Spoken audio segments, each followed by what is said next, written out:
there's not much to say. We all know what the situation is with our power generation sector. And if there was one of the first meetings any person who's taking responsibility of this country had to have, then it's with you, the power producers, because we know what role power plays in keeping the economy going, especially in a time when the economy is in crisis.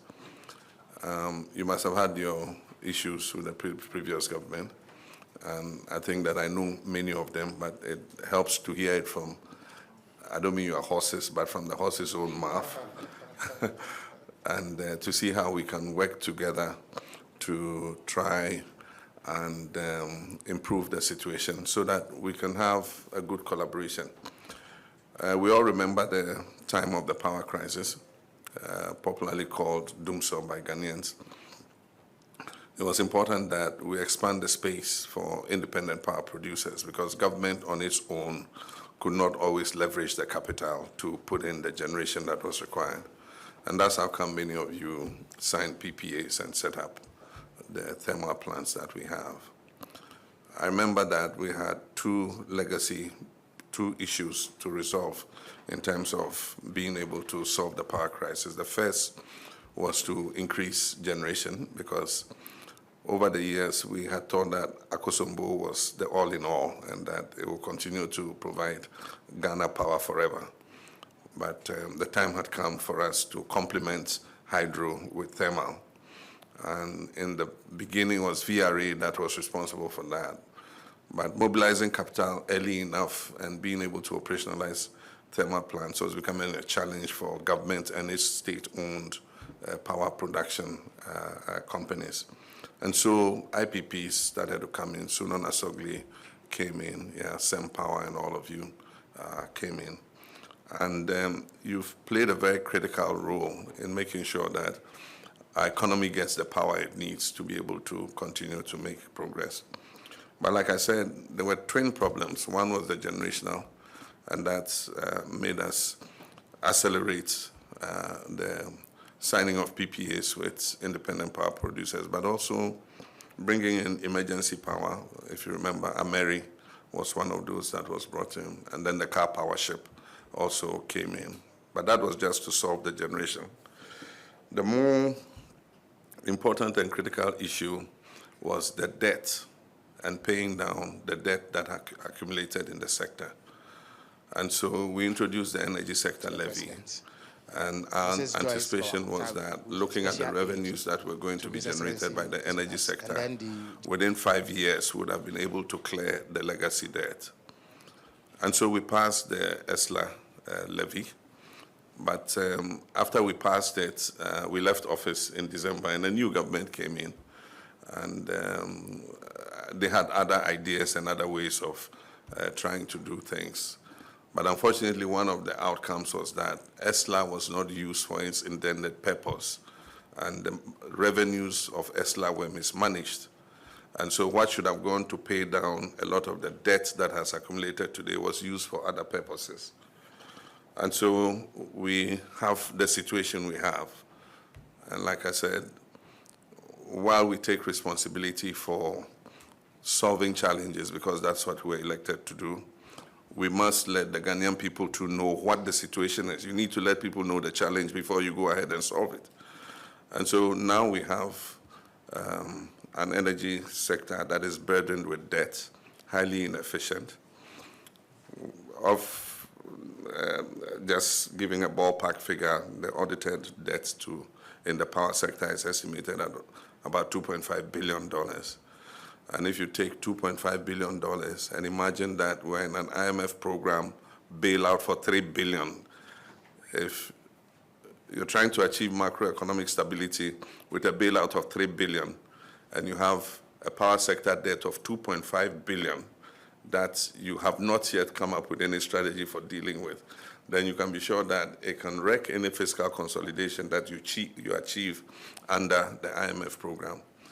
And so as quickly as possible, the IMF and World Bank were very generous to send missions down that have been speaking with us to discuss how we deal not only with the power sector debt, but with all other challenges that we face in the economic sector.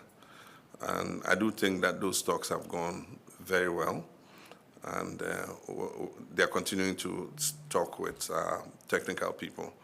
And as we go on, I'm sure that you get to know what the issues are.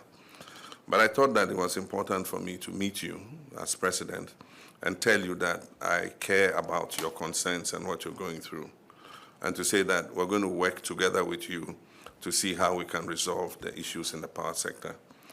The first thing is for us to deal with the issue of the value chain, the whole power value chain.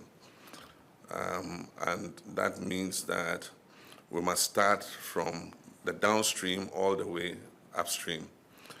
There are issues to do with availability of gas, and so that's upstream, how we get the companies in that space to increase exploration and bring on more gas so that we eliminate the use of fossil fuels and achieve our dream of gas to power 100%, which will bring down the cost of generation. That's the first thing. And the next is to see how we can bring more efficiency in terms of your sector and the production of power so that we can pass on any benefits to the Ghanaian people. But obviously, the bull in a china shop is Electricity Company of Ghana, the sick man of the power sector. I mean, you can't run an electricity utility and make 40% commercial and technical losses and continue to think that you have a viable business. And so something must give in that sector. And that's why I've said that we are looking at introducing private sector participation. If you remember, under the Millennium Challenge Compact, we had agreed that in the last portion of the distribution, billing, and metering, we're going to introduce private sector participation. And so I remember I signed the contract eventually, the compact, and we started the whole process with improving the national grid with the bulk supply points, the BSPs and all that. But there was also a component for private sector participation in billing and metering. And so the new government took over, and that's when the whole PDS saga happened. Even as irregular as PDS was and as inefficient as it was, I mean, when PDS came, you could see an increase in the revenue that was being collected. And so if we do it more transparently, more fairly, more competitively, I'm sure that we'll get an efficient partner to join us in terms of billing and metering so that we can eliminate the huge losses that ECG is making. And so we're willing to take the bull by the horns and reform that sector of it, and also reform the governance in ECG so that it's running more efficiently than it does currently.